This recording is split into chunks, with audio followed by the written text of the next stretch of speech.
100 कोटीचा बजेट, बॉलिवूडचे 10 मोठे स्टार्स आणि विषय आपल्या छत्रपती शिवाजी महाराजांचा। पण खरी गोष्ट अशी आहे की इतकं मोठं सगळं असूनही हा सिनेमा खरंच मन जिंकतो का, की फक्त नाव मोठं आणि दर्शन छोटं? आणि हो, सलमान खानचा केमिओ तो खरंच अंगावर शहारे आणतो का, ती फक्त पब्लिसिटी स्टंट आहे? आज आपण सगळं प्रामाणिकपणे बोलणार आहोत, म्हणून व्हिडिओ शेवटपर्यंत बघा, कारण शेवटी एक अशी गोष्ट सांगणार आहे जी कदाचित या सिनेमाला भारी पडू शकते। तर नमस्कार मित्रांनो, स्वागत आहे तुमचा आपल्या फिल्मी ख्वाबवर। तर यावेळेस रितेश देशमुख फक्त अभिनेता नाही तर दिग्दर्शक म्हणून मैदानात उतरला आहे आणि विषय निवडला आहे राजा शिवाजी। आणि कास्ट बघितली तर डोळेच फिरतील। संजय दत्त, अभिषेक बच्चन, जेनेलिया, फरदीन खान, विद्या बालन, सचिन खेडेकर, जितेंद्र जोशी आणि महेश मांजरेकर। पण एक प्रश्न आहे की इतके सगळे स्टार्स एकत्र आले की नेहमीच चांगला सिनेमा बनतो का? तर चला सरळ मुद्द्यावर येऊया। तर सिनेमाची कथा सुरू होते महाराजांच्या जन्मापासून आणि जाते थेट अफजल खानच्या वधापर्यंत। हा फक्त इतिहास नाहीये,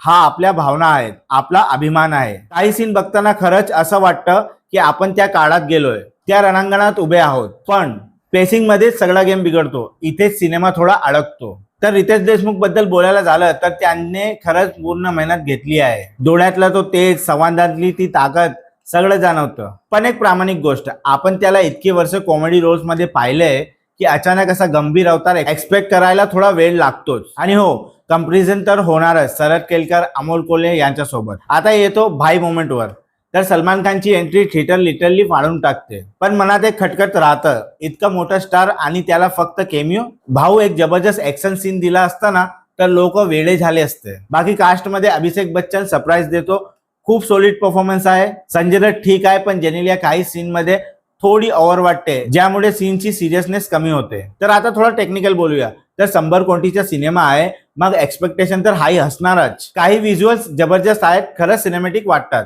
पण काही ठिकाणी व्हीएफएक्स इतका वीक आहे की ग्रीन स्क्रीन लगेच लक्षात येते। डायरेक्शन बद्दल बोलूया तर फर्स्ट हाफ खूप स्ट्रॉंग आहे, बिल्डअप भारी आहे। पण सेकंड हाफ मध्ये सिनेमा अचानक धावायला लागतो, क्लायमॅक्स इतका पटकन येतो की वाटतं की अरे अजून थोडं दाखवायचं होतं। आणि आता आहे सिनेमाचा खरा हिरो अजय अतुल। त्यांचं म्युझिक म्हणजे जादू आहे, शिवरायाचा आवाज आणि बॅकग्राऊंड स्कोर अंगावर काटा येतो। खरंच या सिनेमाला जीव त्यांनीच दिलाय। आता फायनल वर्डिक्ट, तर जर तुम्ही शिवाजी महाराजांचे भक्त आहात, इतिहास आवडतो आणि मोठ्या पडद्यावर ग्रँड अनुभव घ्यायचा असेल तर हा सिनेमा नक्की बघा। पण जर तुम्ही RRR सारखा फुल ऑन मास ऍक्शन शोधत असाल तर थोडी निराशा होऊ शकते। माझ्याकडून 3 आउट ऑफ 5 स्टार। तुमचं मत काय आहे? सलमान खानचा केमिओ वरती होता का? कमेंट्स मध्ये नक्की सांगा। आणि हो, असाच ओनेस्ट रिव्ह्यू साठी फिल्मी ख्वाबला सबस्क्राईब करा, कारण इथे बोलतो ते फक्त फिल्मी नाही तर खरं असतं। तर पुन्हा भेटूया पुढच्या व्हिडिओमध्ये, तोपर्यंत बाय बाय, टेक केअर, जय हिंद।